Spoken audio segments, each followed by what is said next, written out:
Hello દોસ્તો, welcome back to my YouTube channel. કેમ છો બધા? આઈ હોપ કે બધા મજામાં જશો. હું પણ એકદમ મજામાં છું અને આજે તબિયત સારી છે થોડી ઘણી, કેમ કે 2 દિવસથી તબિયત સારી નહોતી એટલે વ્લોગ નહોતો આવતો. પણ એમ પણ ડૉક્ટરે ના પાડી હતી કે બહુ બોલવાનું નથી, એટલે આજે આપણે ધીમે ધીમે વ્લોગ આજથી આપણે ધીમે ધીમે વ્લોગ ચાલુ કરી દઈશું ડેઈલી રૂટીન પ્રમાણે. અને તમે બધાએ મારો આગળનો બ્લોગ જોયો જ હશે કે રવિવારે 12 તારીખે બેબી અમારે નાનું થયું છે. બેબી મારે નાનું થયું છે અને એ હોસ્પિટલવાળો બ્લોગ તમે ઓલરેડી જોયો જ છે બધાએ. તો અમારું ક્યુટ બેબી હવે ઘરે આવી ગયું છે. બધા બહુ ઘરે ખુશ થયા. એમાં નિત્યાબેન ખાસ કરીને બહુ ખુશ થયા, કેમ કે નિત્યાબેને ઘરે આવી અને બેબીનું વેલકમ પણ એ રીતનું કર્યું હતું. એના બધા રમકડા નિત્યાએ પોતાના જ રમકડા બધાએ ડેકોરેશનમાં ગોઠવી અને નિત્યાબેને બેબીનું વેલકમ કર્યું અને બહુ જ ખુશ થઈ ગઈ, કેમ કે એને પણ હવે શું કહેવાય કે સથવારો મળી ગયો. અને એ બેબી આવ્યા પછી એ સતત બેબી પાસે જ રહી છે અને એને બેબીને ટચ કરવું છે, પણ ડૉક્ટરે ના પાડી છે કે હમણાં થોડા ટાઈમ કોઈને પણ બેબીને ટચ કરવા નહીં દેવાનું, બેબીને રમાડવા નહીં દેવાનું, કેમ કે નાના બેબીને તરત ઇન્ફેક્શન લાગી જતું હોય છે મોટા વ્યક્તિનું. તો અમે કોઈને બેબીને હજી હાથમાં અડવા નથી દેતા, કેમ કે ડૉક્ટરે એવું કીધું છે. એટલે બસ, બાકી તો બેબી એકદમ હેલ્ધી અને ક્યુટ છે. જે તમને આગળના વિડીયોમાં બેબી થોડીક તબિયત હજી ખરાબ છે, એટલે એમ બહુ વાંધો નથી, પણ થોડું ઘણું તો હજી એવું લાગે જ તે.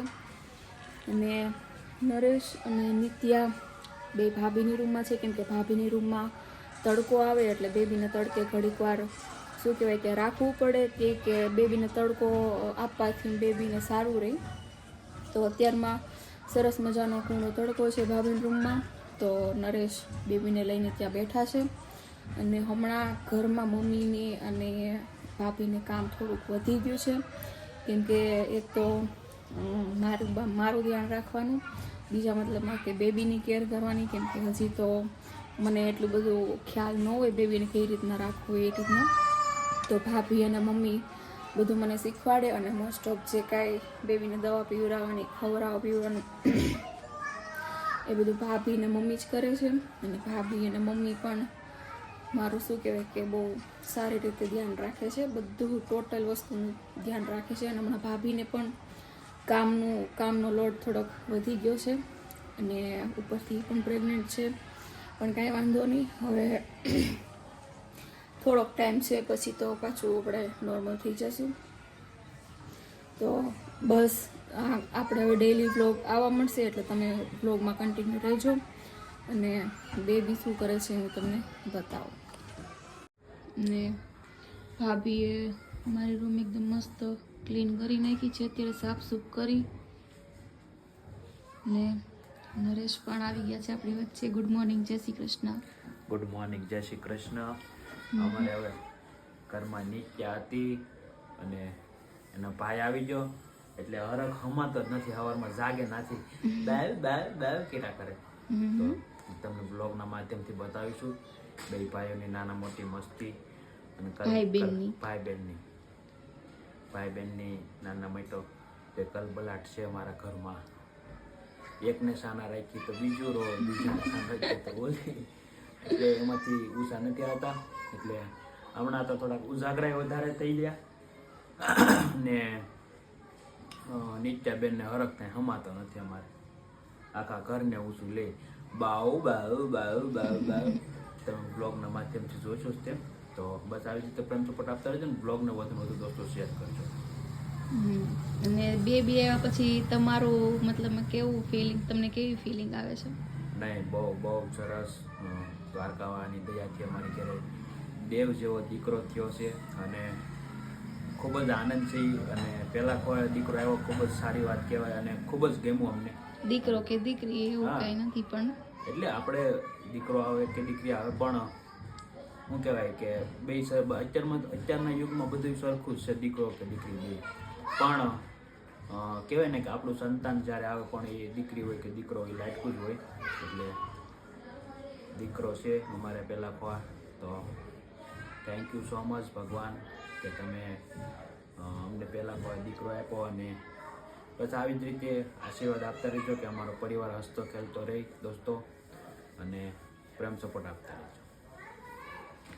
એમ પણ નિત્યા પણ અમારી દીકરી જ છે, કેમ કે પહેલા ખોળાની અમારા ઘરમાં પહેલું જે બેબી આવ્યું હતું એ અમારે નિત્યા છે. એટલે પહેલાં પહેલી અમારી વાલી દીકરી નિત્યા, અને પછી જે અમારું બેબી આવ્યું એ, અને પછી પણ આગળ જે બેબી આવશે એ. એટલે બધા બાળકો અમારે સરખા જ છે, કોઈ એવું નહીં કે ભાઈ આ વધારે વાલું નહીં. બધા બાળકો સરખા, અને બધાને સરખી રીતના જ રાખવાના.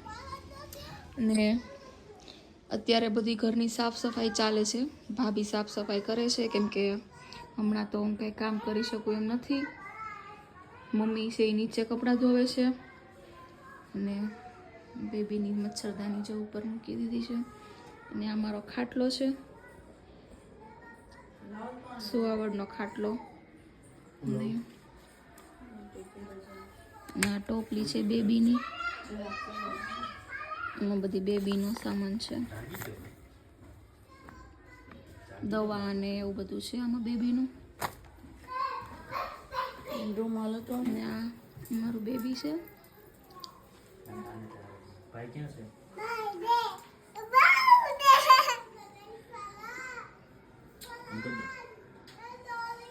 નિત્યાબેન જો બાવ પાસે આવી ગયા.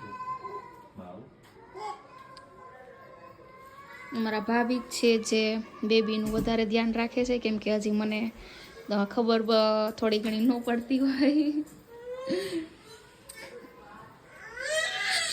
એ દીકુ અહીંયા જો ઊંઘમાં છે હજી. ને મારા ભાભી બહુ કેર કરે બેબીની, એને નવડાવે, એને તૈયાર કરે, દવા પીવડાવે, ને મને શીખવાડતા પણ જાય કે આવી રીતના કરવાનું, આમ કરવાનું. ને અહીંયા નિત્યા ને એના કાકા બે મસ્તી કરે અટાણમાં. હજુ ઓલો ગોપો મોટો થાય તો મારશે. લે લે લે લે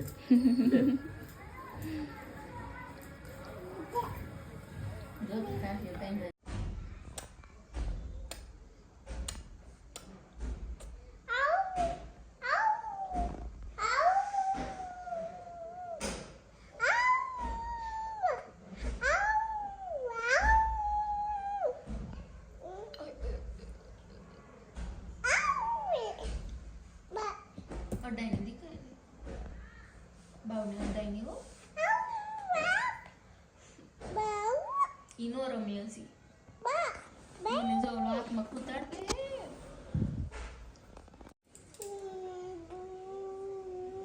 તો દોસ્તો અમારી નીતુને બાવને ખોવામાં લેવું તે આવી ગઈ છે. હું હા બાવશે હે ક્યાં ખોવામાં જ હવે ખોવામાં હે નાનું છે હજી, હૂતું છે, આરામ કરે જો, હૂતું છે. બસ બસ બસ નાની બસ બસ સાફ નથી કરું, રેવા દે બાવ.